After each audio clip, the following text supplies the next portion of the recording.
Boris Cyrulnik cite « Le malheur n'est jamais pur, pas plus que le bonheur ». Un mot permet d'organiser une autre manière de comprendre le mystère de ceux qui s'en sont sortis, la résilience, qui désigne la capacité à réussir, à vivre, à se développer en dépit de l'adversité. La résilience est aussi l'art de naviguer dans les torrents. Bienvenue, chers auditeurs, dans ce 23e épisode Confidence de dirigeants, consacré cette fois-ci à la résilience et au courage d'être soi.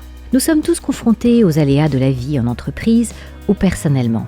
Alors je souhaite vous apporter au travers du témoignage inspirant de mon invité, Olivier Crocetta, un autre regard sur la façon d'aborder les échecs, les chocs de la vie et de faire de ces épreuves une force pour vos actions et vos succès de demain. Bonjour Olivier, sois le bienvenu. Bonjour Viannette, merci de ton invitation. Ancien officier des forces spéciales, Olivier, tu es aujourd'hui coach d'organisation, conférencier, conseiller de dirigeants.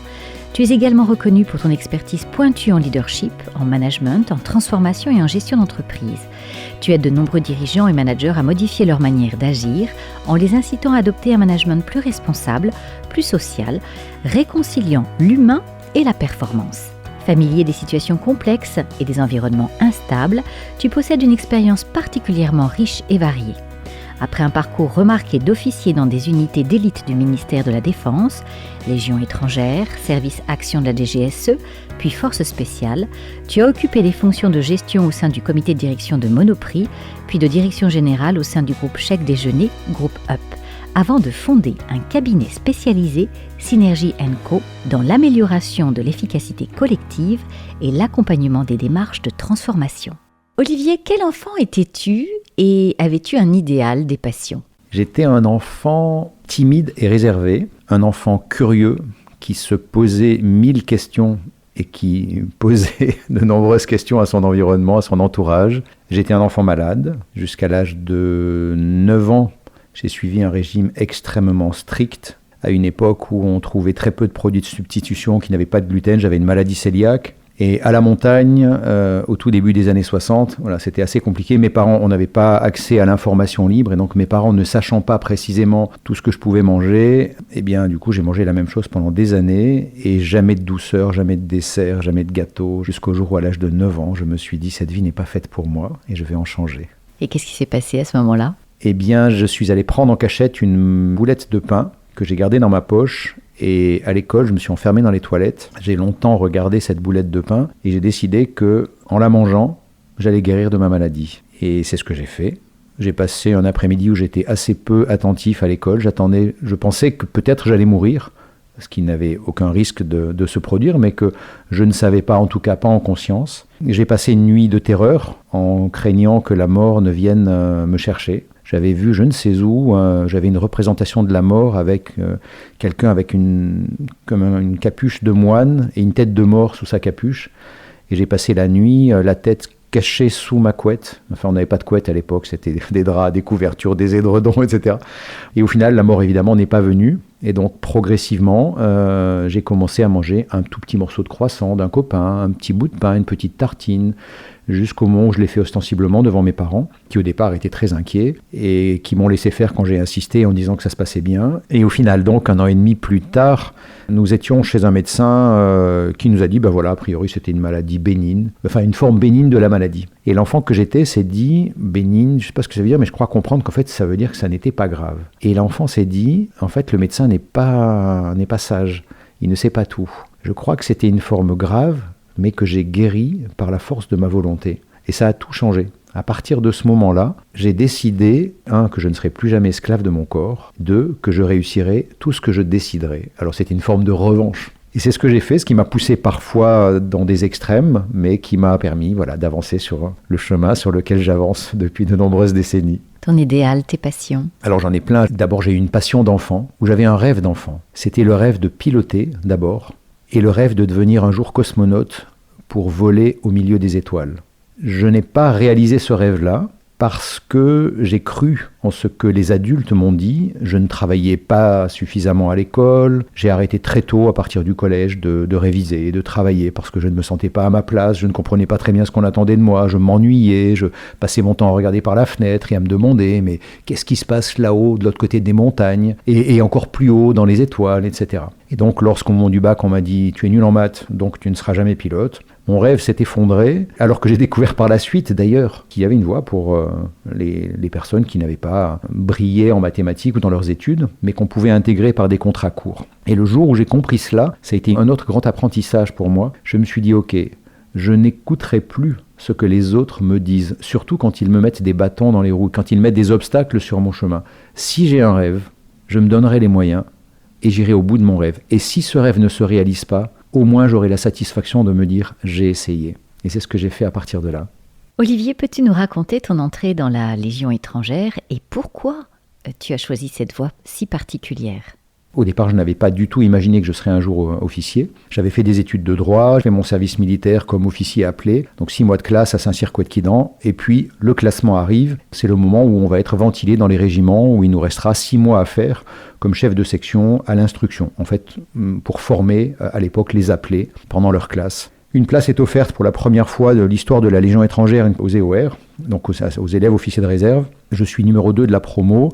Et je ne prends pas cette place au premier amphi blanc parce que je voulais un régiment parachutiste. Le soir, je suis convoqué par le commandant du bataillon qui essaye de me vendre en fait cette place. Et voyant que je résiste, au bout d'un moment, il me dit « Mais écoutez, c'est la première fois de l'histoire des EOR que la Légion propose une place. Si on veut que ça se reproduise un jour, il faudrait que le major prenne cette place. Vous n'êtes pas le major, mais vous êtes le numéro 2 et le major est inapte physique pour la Légion. Donc, c'est à vous de prendre cette place. » Et voyant que je résiste encore, il me dit « Mais quel est le problème ?» Je lui dis « Moi, je voulais un régiment parachutiste. »« Ok, mais si c'est seulement ça, à la Légion, tout est possible. Vous pourrez sauter en parachute, il y a un régiment parachutiste, donc vous leur demanderez. » Je n'avais aucune chance que ça se transforme en réalité, il le savait très bien, il m'a menti. Et j'ai donc choisi ce régiment. Là, j'ai découvert pour la première fois le sens de la parole donnée, le sens de la mission et la capacité à incarner réellement les valeurs affichées sur les murs. Quelles sont les qualités et les capacités indispensables pour y rentrer ? Parce qu'on t'a choisi, quelque part on t'a poussé, mais toi ? Pour entrer à la Légion, je dirais que qualités indispensables, le sens du dépassement de soi. Je pense qu'il faut aimer se dépasser. La Légion demande beaucoup à son personnel, légionnaires, sous-officiers, officiers, peu importe. La fraternité, c'est d'ailleurs qui rejoint une des valeurs de notre République, qui est si souvent oubliée en fait. Les gens revendiquent beaucoup pour la liberté, pour l'égalité. On entend moins souvent les gens revendiquer la fraternité. À l'armée, et en particulier à la Légion étrangère, on parle de frères d'armes et la devise de la Légion, c'est Legio Patria Nostra, Légion, notre patrie. En interne, tout le monde parle de la famille Légion. On fête les fêtes de Noël à la Légion, avec la famille Légion et pas avec sa famille personnelle. Voilà, donc je pense que ce sentiment de fraternité, c'est quelque chose d'important. Le respect de l'autre, le respect discipline, bien sûr. Discipline de vie, discipline, respecter les règles. Voilà, quelques-unes sans doute des valeurs fondamentales.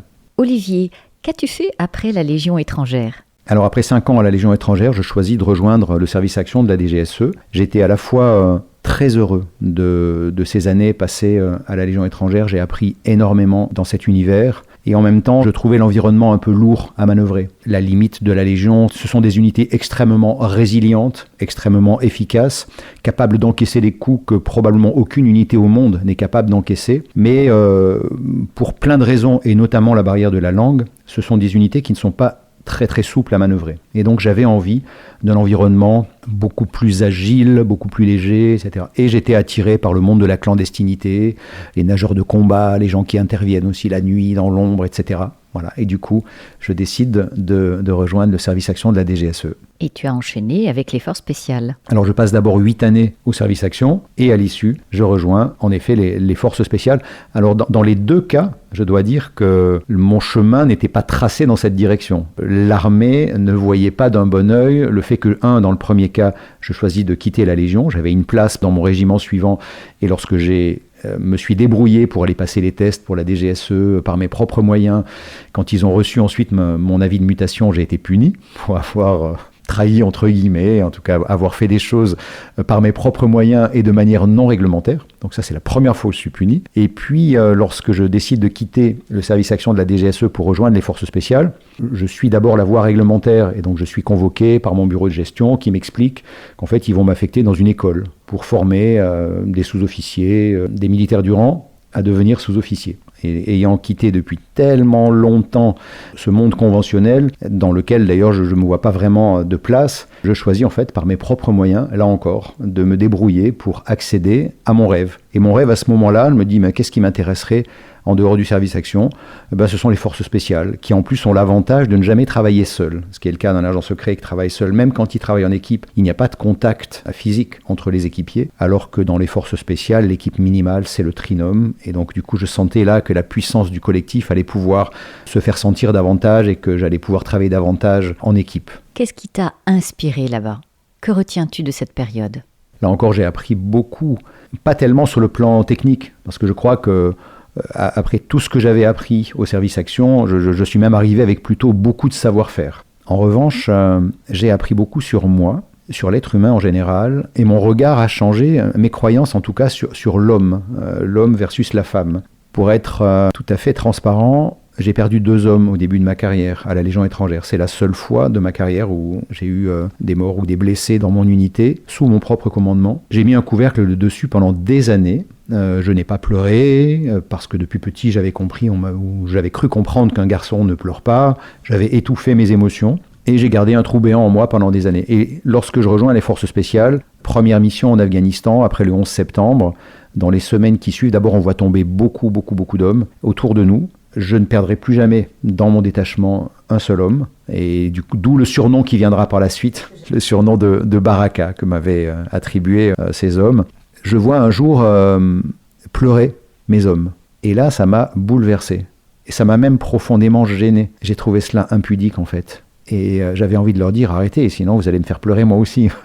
Et finalement, c'est l'enfant qui avait étouffé ses émotions depuis toujours, là, qui s'exprimait et qui trouvait ça, qui jugeait cela quasiment impudique. Et ça m'a beaucoup questionné. Je me suis dit, mais j'ai pourtant énormément de respect pour ces hommes. Je dis ces hommes parce qu'à l'époque, je n'avais que des hommes autour de moi. J'avais énormément de respect pour ces hommes qui, pour moi, symbolisaient vraiment la puissance, de grandes compétences techniques et tactiques, un grand niveau de maturité, d'intelligence. Et là, en fait, ce qu'ils m'ont appris, c'est aussi l'intelligence émotionnelle. J'ai découvert qu'en fait, un homme, pour être complet, il avait aussi besoin d'accueillir et d'accepter et de laisser vivre ses émotions. En parlant, je me sens encore touché par cela. Ça a été un apprentissage incroyable à leur côté. Je crois que c'est le cœur de notre réacteur aujourd'hui.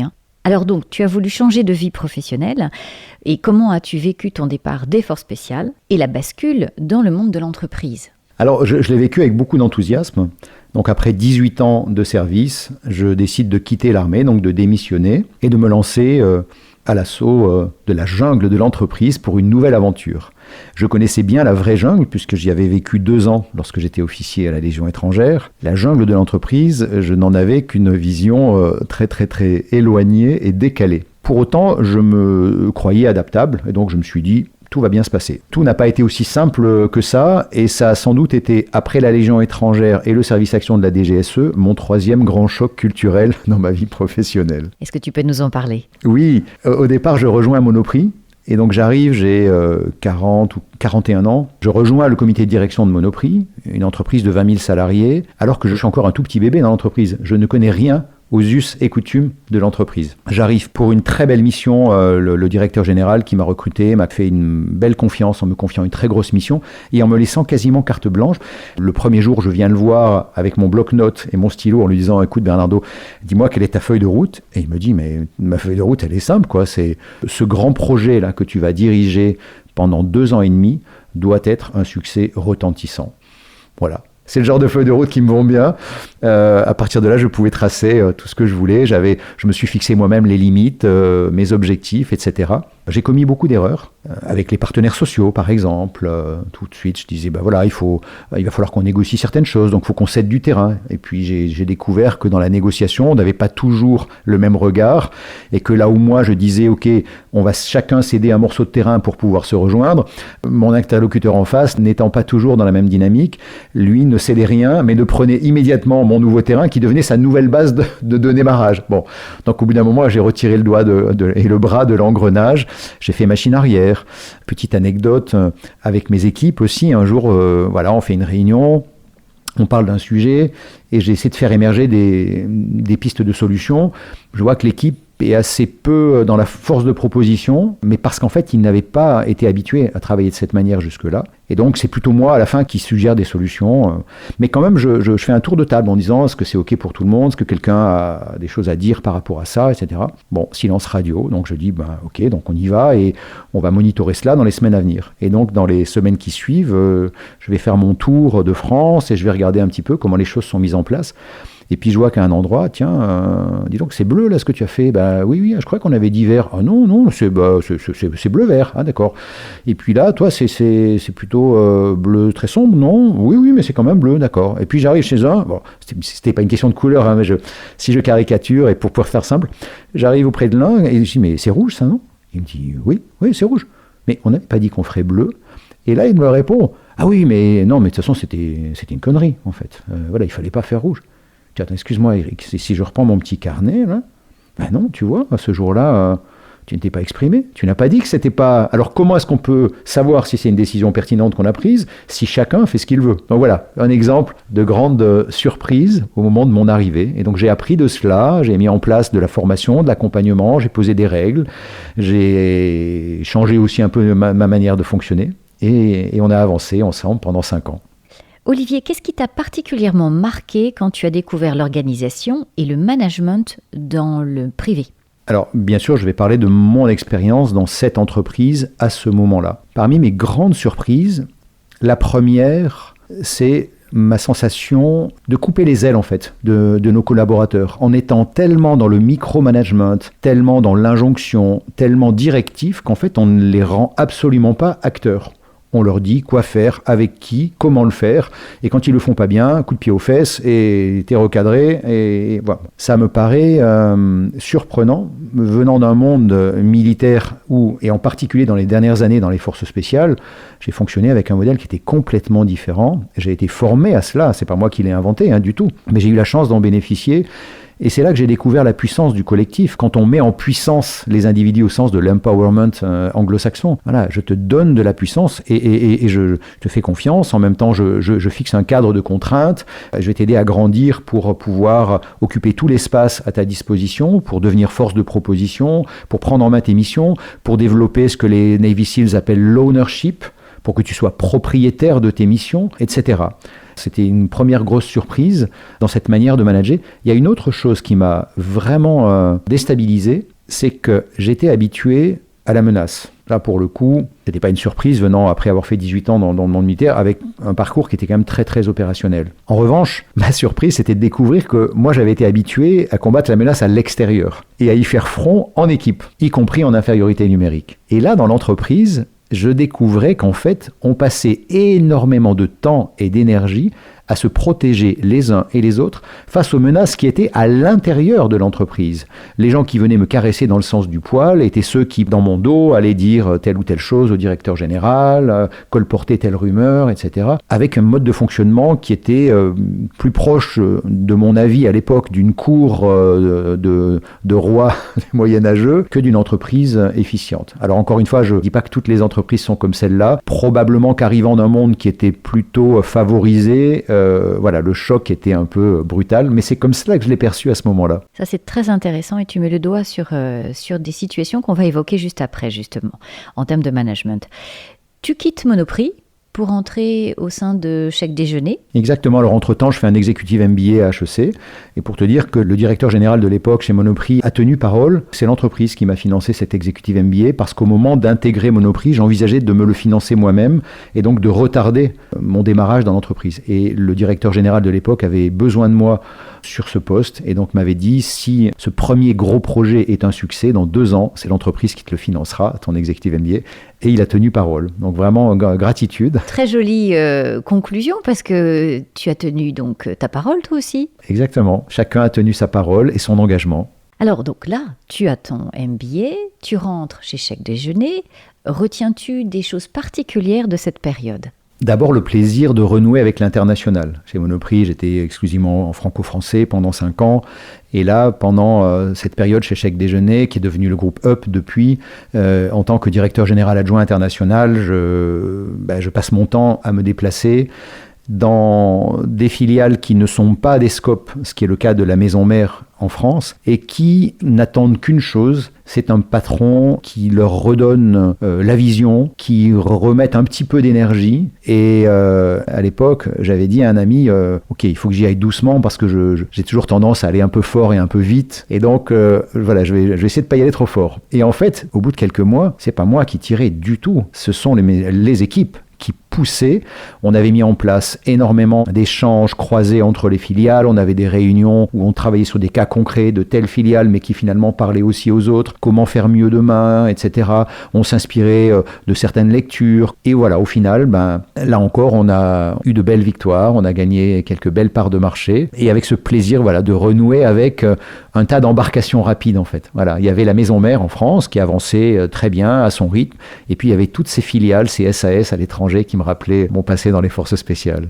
Qu'est-ce qui t'a donné envie de développer ta propre entreprise et as-tu poursuivi d'ailleurs des formations supplémentaires pour te donner les moyens de la réaliser? Il y a plusieurs choses qui m'ont donné envie de créer ma propre entreprise. La première, je crois, c'est le germe de l'entrepreneuriat qui avait commencé à pousser en moi à partir de l'executive MBA. Je ne me sentais pas mûr tout de suite, mais voilà, je sentais bien que c'était en train de pousser. Et puis la deuxième raison, c'est que je me suis rendu compte, après mes 2 expériences en entreprise, Monoprix d'abord puis Chèque Déjeuner, que mes équipes avaient tendance à surperformer. Pas parce que j'étais plus fort que les autres du tout, mais parce que m'appuyant sur des principes de management que j'avais découverts à l'armée et bien rodés dans les forces spéciales, en fait, on créait des équipes autonomes, agiles, responsabilisées et qui parvenaient à atteindre leurs objectifs. Et donc, je me suis dit, mais finalement, j'ai envie de devenir mon propre patron et de pouvoir partager ça, offrir ça aux entreprises, leur montrer qu'il n'y a pas de fatalité à ne pas performer ensemble. Et c'est comme ça que naît mon idée de créer le cabinet qui au départ était un cabinet de conseil et qui au bout de quelques mois est devenu un cabinet d'accompagnement parce que je n'avais pas envie en fait finalement d'être dans une posture de conseil mais plutôt d'accompagnateur pour faire émerger les solutions. Que constates-tu au sein des entreprises actuellement et que favorises-tu lorsque tu interviens au sein des entreprises ? On voit que depuis le Covid, les entreprises sont confrontées à un environnement instable qui bouge très très vite. L'environnement s'ouvre, puis se referme, puis des menaces apparaissent. Premier constat, je vois quand même une forte réactivité des entreprises par rapport à l'évolution de l'environnement. Il me semble que dans un certain nombre de cas, les entreprises parfois manœuvrent un peu rapidement par anticipation. Dès qu'on a une annonce d'un risque, d'une menace, hop, on a tendance à refermer la formation, l'accompagnement, la communication, etc. Là où finalement, on va peut-être, en procédant ainsi, se couper d'opportunités qu'on ne saura plus saisir. Donc, je ne suis pas en train de dire qu'il faut dépenser sans compter, évidemment. Mais voilà, je constate quand même cette forte réactivité des entreprises aujourd'hui à l'évolutivité de leur environnement. Je constate aussi un sujet autour de la question de l'engagement. On est entré dans un monde de changement qui nécessite de l'engagement à tous les niveaux de l'organisation. Et j'ai l'impression qu'aujourd'hui, c'est plus difficile d'arriver à embarquer, motiver les équipes, à s'engager dans ce contexte. Ça tient compte de plein de choses. D'abord, le changement de génération, qui elles aussi évoluent très vite. Je vois entre les jeunes aujourd'hui qui ont 35 ans et ceux qui arrivent à 22, 24 ans en entreprise, la génération Y ne comprend déjà plus la génération Z. Pour les plus anciens comme moi, c'est encore plus compliqué. Et donc on voit bien que là, il y a un besoin d'harmonisation et de revenir à quel est le point commun entre elles, ces générations, voilà, qui va pouvoir permettre d'avancer ensemble. Bon, voilà, quelques constats rapides. Il y en aurait sans doute plein d'autres, mais ce sont les premiers qui me viennent à l'esprit. Ça me fait une très bonne transition parce que ma question suivante, c'est peux-tu nous parler du lien et de son importance capitale au sein des entreprises ? Le lien, c'est le ciment. C'est ce qui permet de passer d'un collectif d'individus à une équipe. On peut avoir un collectif d'individus qui interagissent ensemble sans lien. Ça ne fait pas une équipe. Et moi, je ne sais pas créer de la performance, même avec des individus extrêmement performants individuellement, s'il n'y a pas ce lien. Je ne suis pas du tout fan à football. Il y a d'autres sports qui me passionnent, mais pas celui-ci. J'entends dire qu'une équipe parisienne très célèbre en 3 lettres a apparemment beaucoup de grands champions individuellement, mais qu'ensemble, cette équipe, souvent, est en difficulté et en tout cas n'arrive pas du tout à atteindre de manière exponentielle la somme et plus de tous leurs talents. Tout simplement parce que d'après moi, il manque l'élément essentiel en fait, qui est le lien. Une équipe comme celle-là, moi j'ai envie de dire, moi je serais ravi de les accompagner. Venez avec moi. Partons en montagne, 15 jours, en haute montagne. On va transpirer ensemble, souffrir ensemble. On va s'encorder. Et quand on aura 500 mètres de vide à droite et à gauche et qu'on sera en train de marcher sur une arête, où là tu peux pas pitonner, hein. Ta sécurité, ta survie, elle est entre les mains de chacun de tes coéquipiers. Et si en plus tu les fais passer chacun en tête de cordée à tour de rôle, ils vont découvrir que finalement, le dernier là qui a tendance à faire l'élastique, parce que si le premier marche trop rapidement, le dernier est tout le temps en train d'être tiré par les prédécesseurs, du coup chacun va se rendre compte de ce que c'est que faire cordée. Je n'ai aucun doute qu'après une dizaine de jours, quand on va redescendre dans la vallée, l'équipe va être beaucoup plus cohésive, que le lien aura changé. Et probablement, c'est ma croyance, parce que c'est ce que je vois en permanence dans les équipes en entreprise que nous accompagnons, la performance aura aussi changé. Que représente pour toi la notion de chef ? Quelle posture incarne-t-elle à tes yeux ? Et bien sûr dans l'entreprise. Alors le chef, c'est une notion qui paraît désuète aujourd'hui, qui a été souvent contestée. Il y a même eu dans la littérature avec l'apparition du concept d'entreprise libérée il y a une douzaine d'années. Concept qui, à mon avis, n'a pas été toujours très bien compris. Les gens ont cru que entreprise libérée, du coup, on se libère, on n'a plus besoin de manager, donc chacun fait un peu ce qu'il veut. Ça n'était pas du tout le sens de ce principe, mais c'est comme ça que parfois ça a été compris. Pour m'être beaucoup documenté, pour avoir beaucoup lu, je vois bien qu'il existe à travers le monde quelques cas emblématiques d'entreprises sans chef ou d'équipes sans chef, auto-organisées. Dans mon expérience, je n'ai encore pas vu, et donc je ne dis pas que ça n'existe pas et que ça n'est pas possible, mais dans mon expérience, ce que je vois, c'est que pour être une équipe auto-organisée et qui fonctionne efficacement sans chef, ça demande un très haut niveau de maturité.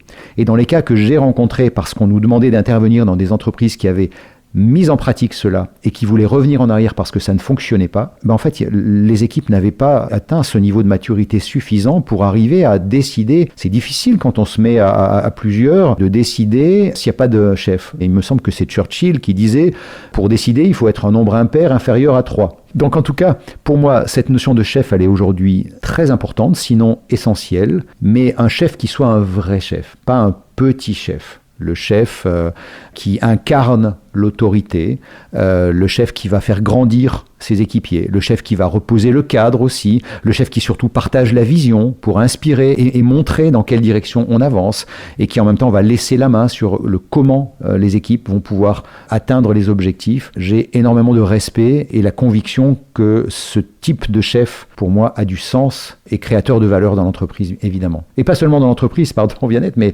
dans la société en général. On a besoin de chefs qui incarnent leurs paroles, de chefs qui montrent la voie, de chefs qui cadrent aussi et recadrent quand c'est nécessaire, de chefs qui accompagnent, voilà, de chefs qui fassent rêver. Mais ça me va très bien. Olivier, comment te ressources-tu ? Je me ressource d'abord en pratiquant un métier qui a du sens pour moi. Parfois, j'ai des gens qui me disent « Oh là là, avec la vie que tu as eue avant, tu dois vraiment t'ennuyer aujourd'hui. » Je leur dis « Regarde-moi, j'ai l'air de m'ennuyer, j'ai l'air triste. » Non, je sais pourquoi je me lève chaque matin. Et ça donne du sens à ma vie. Et évidemment, c'est aussi une manière de me ressourcer. Heureusement, la vie ne tourne pas qu'autour du travail. Pendant des années, j'avais tendance à remplir. Pour me ressourcer, je remplissais avec plein d'activités.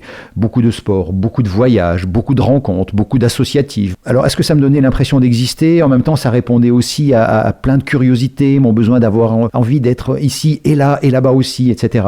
Aujourd'hui, en mûrissant, en vieillissant, avec l'expérience, j'apprends aussi à mettre des temps de pause, des temps de silence aussi. Donc comment je me ressource ? Je fais une fois par an une retraite dans le silence. Je ramène à moi toutes les parts qui sont éparpillées et je reviens dans mon centre et je laisse se déposer, ce qui a besoin de se déposer mais de me remettre au contact de qui je suis, de tout ce qui m'habite à l'intérieur, de plus grand que moi aussi.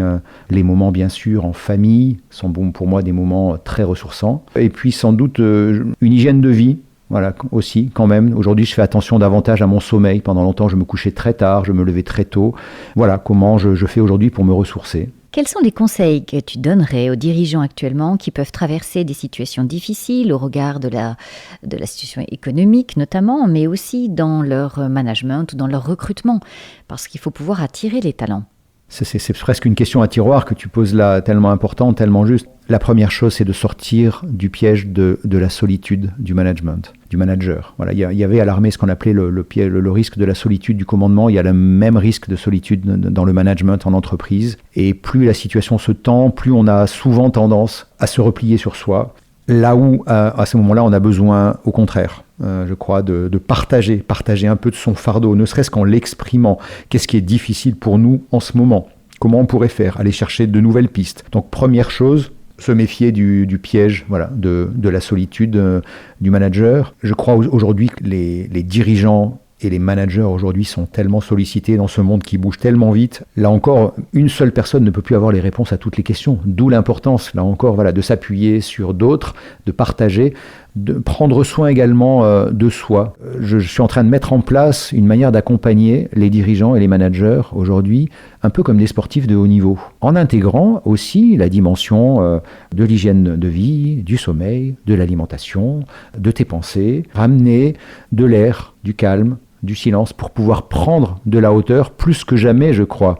Et plus on est en situation de crise, plus le dirigeant a besoin de sortir de l'effet tunnel et de reprendre de la hauteur. Pour cela, l'hygiène de vie adaptée me semble indispensable. Se faire accompagner par un coach, peu importe, mais avoir un accompagnateur extérieur qui n'est pas juge et parti et qui va pouvoir éclairer les angles aveugles. Nous en avons tous. Et donc, ça a beaucoup de sens dans ce monde d'aujourd'hui. Et puis, tu parlais aussi de comment attirer les talents et les fidéliser. Lorsque j'étais chez Monoprix, je me souviens, on parlait souvent de l'expérience client. Et je commençais à dire à l'époque, oui, c'est essentiel que nous travaillions sur l'expérience client, mais nous devons aussi travailler sur l'expérience collaborateur. Sinon, comment faire pour attirer de nouveaux talents et garder les nôtres ? Je crois qu'aujourd'hui, on a besoin de faire évoluer les manières de manager pour aller vers quelque chose qui ressemble plus à la fois aux aspirations des jeunes générations et aussi aux besoins de l'environnement avec des équipes plus souples, plus agiles, plus autonomes, etc. Olivier, quelle est ta devise ? Alors, ce n'est pas ma devise, je pourrais en avoir plusieurs, mais il y a... Tiens, ma devise, ça pourrait être croire en soi et aller au bout de ses rêves. Voilà, j'ai compris le jour où mon rêve d'enfant n'a pas pu se réaliser. À partir de ce jour-là, je me suis dit, à partir de maintenant, donne-toi les moyens, crois en ton rêve et va au bout de ce rêve. Et si jamais il ne se réalise pas, au moins tu n'auras pas de regrets. Et finalement, tout mon parcours jusqu'à aujourd'hui a suivi cette aspiration-là. Allez, je vais t'en dire deux citations qui me plaisent beaucoup, qui ne sont donc pas de moi. La première, qui a été souvent attribuée à Nelson Mandela, même si a priori il s'était lui-même inspiré d'une autre personne, dans laquelle il disait « Je ne perds jamais, soit je gagne, soit j'apprends ». Et pour moi, qui ai depuis toujours tiré les enseignements pour faire mieux le coup d'après, c'est évidemment une devise qui me parle beaucoup. Et la dernière, elle est extraite du Petit Prince. Voilà, lorsque le renard dit au Petit Prince, on ne voit bien qu'avec le cœur, l'essentiel est invisible pour les yeux.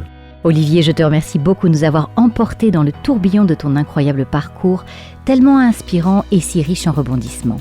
Un grand merci aussi pour ton humilité, ta capacité à transmettre les secrets de la résilience et les excellents leviers acquis au sein des forces spéciales, transposés dans le monde de l'entreprise pour atteindre un leadership performant, une communication bien plus fluide et unir les dirigeants pour une meilleure gouvernance, plus responsable, secret de l'engagement du capital humain dans un monde en pleine mutation.